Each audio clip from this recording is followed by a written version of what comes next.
Hey there guys, how are you getting on? I hope you're doing well under the current circumstances, and hopefully the weather is a little bit better than it is here for you guys, wherever you are. My name is Stewart, I'm the European brand ambassador for Seedlip. Seedlip is the original distilled non-alcoholic spirit, and there were some blackbirds in the background. And I'm going to talk you through how to make some tasty and simple non-alcoholic cocktails at home for you, the NED members. So all you're going to need is just a few ingredients, and we're going to highlight two of the main ingredients right now. So we're going to utilize the humble preserve, which is in this case is the orange marmalade, my personal favorite. And then we're going to utilize the humble tea bag. This is rhubarb tea. You can get any fruit tea, or you can chamomile tea it, or English breakfast tea works great as well. But essentially, for these two cocktails, the preserve and the tea. Hopefully that's something that everyone will have at home. So what is Seedlip? Seedlip is the original distilled non-alcoholic spirit. We have 3 flavour varieties. The first one, which we're going to use, is the Spice 94, which is very big, bold and aromatic. The main ingredient is the Jamaican allspice berries, then you've got cardamom, then you've got 2 types of bark, which is American oak and cascarilla, which gives this a nice Diet Coke sort of piney flavour, and it's finished off and rounded with lemon peel and grapefruit peel. So very big, bold and punchy. Then the second spirit in our range is the Grove 42, which we're going to focus on today as well. So if you're a fan of citrus, this has got 3 types of orange. You've got bitter orange, blood orange and mandarin. Then you've got 2 types of lemon in there, so you've got lemon peel and lemongrass. And it's just rounded at the edges with a nice big fresh ginger note all the way through it. So the Spice 94 and the Grove 42. First off, we're going to make a variation of a classic Seedlip cocktail, which is the Madame Eliza. So essentially all this spec is a non-alcoholic spirit like Seedlip. Then you've got the preserve, then you've got citrus, which we're going to use lemon, and then finished off with a nice fresh herb. I'm using basil, it's just about to die. So what you want to have is a cocktail shaker. If you don't have a cocktail shaker at home, just use maybe a NutriBullet or a blender, even a mason jar or a jam jar, anything that you can just seal and shake with. I'm going to use a shaker. So what you want to start off with is 60 millilitres of Seedlip. Use your measurer. If you don't have a measurer, maybe an egg cup or some sort of measuring jug. 60 millilitres in my jigger is all the way to the top, which is 50 millilitres, and just a little bit at the bottom. So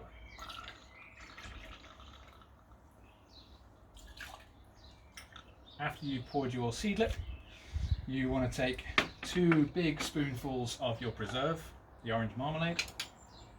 Preserves are really good because it just gives you access to, like teas, it gives you access to ingredients that aren't around maybe for seasonality reasons. So you've got access to pineapples and strawberries and all kinds of amazing flavours, even in the winter.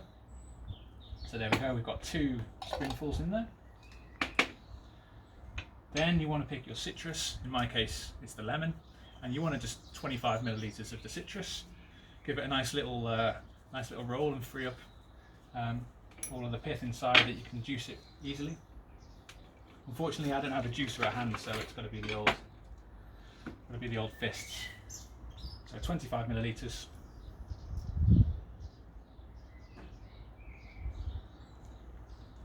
And the next half.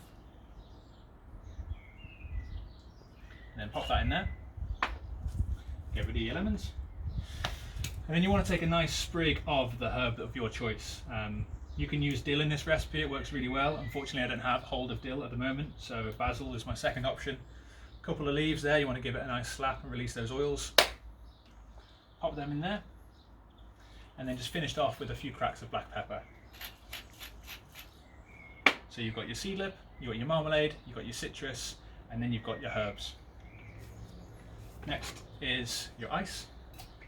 I'm a big fan of, I'm not a fan of those small ice cube trays. If you're making ice at home, grab yourself a takeaway tub, just fill it full of water, stick it in the freezer, and what you're left with is a big block that you can just smash up with a knife. And you're left with these nice chunks to shake with. So sort of 3 or 4 big chunks is perfect. Put the lid on your shaker or your jam jar. And then the fun part is give it a big old hard shake.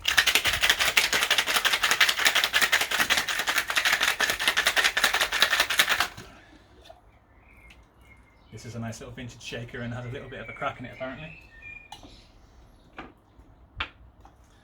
So then what you want to do is grab your glassware. This is just a classic Coupe glass or a Martini glass you can pick up at sort of any vintage shop or a charity shop is perfect.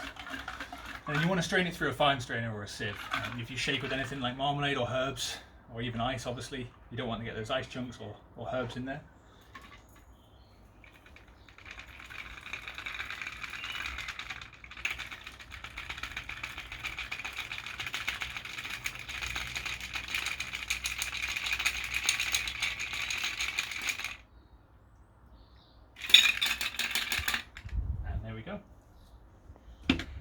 And then to garnish it, you want to just grab yourself the herb of your choice that you popped in there at the start. So for me it was basil. A couple of leaves, just balanced in the middle, like this. This is the Madame Eliza, or the preserve serve. Cheers. Now for the second serve, the hero ingredient is really the Grove 42. So big on the citrus, what we're going to do is make a spritz style serve. So you want to grab your Grove 42, and your wine glass, and you want to pour 50 millilitres. Pop it in there. This is a type of serve that's called a built serve, so super simple, everything in the glass at once, and then just top it up. The second ingredient is utilising the tea bag. So this is the rhubarb tea, and I've just turned it into a cordial. And the simplest way to do this is essentially just boil the tea as you would normally. Boil it for a little bit longer than you would normally. Take the tea bag out and then add equal parts sugar and then 1 or 2 spoonfuls of citric acid. So you want to get that sweet and sour balance. And that's exactly what I've done with this rhubarb tea. And I'll send the recipe to you onwards afterwards. So you want to pour 30 millilitres of this, just to add a nice sweet rhubarb flavour in there. As I said, teas and marmalades, they're absolutely fantastic for you to just get ingredients all year round. Now that you've got those two in there, you want to fill it as much as you can full of ice. I think a common misconception with ice is that it over dilutes your drink, which is, it's obviously true, but the more you have in there, the less it's going to dilute. Ice is essentially a battery of coldness, I always got told. Big fan of big cubes. And then to finish this off, you just want some premium ginger ale. I'm using Fever Tree at the moment. Big fan of Fever Tree. Look at that colour. I want to just leave a nice little window at the top so it's easy to walk with and easy to sip from. Give it a little stir, mix all of those ingredients together. And for your garnish, I like a nice big citrus garnish, so I'm going to go for readily accessible lemon. So you just want to give a big peel. Try not to get a lot of the pith or the white stuff as possible. Try and get as much as the yellow stuff. And then when you've got your peel, you want to just squeeze all of those essential oils on top, release all of those flavours, give it a nice little twist, and then just pop it into your glass. And then you've got it. This is the Grove Coupe. Cheers.